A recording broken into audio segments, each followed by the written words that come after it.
beyin kokusu. Merhaba. Siz kimsiniz? Ben zombi Richard. Mesleğiniz nedir? Zombiyim ve oyuncuyum. Benim de satmak istediğim bir metal dedektörüm var. Piyasadaki en harika zombi olduğum için bir zombi evi açmak istiyorum.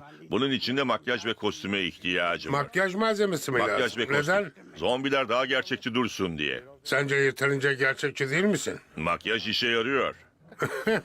Peki bu metal dedektörü için ne kadar istiyorsun? $50.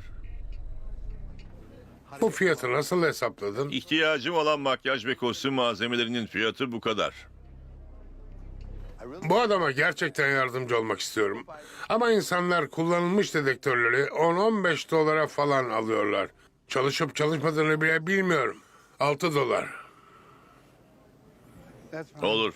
Harika, anlaştık. Teşekkürler Bay Zombi.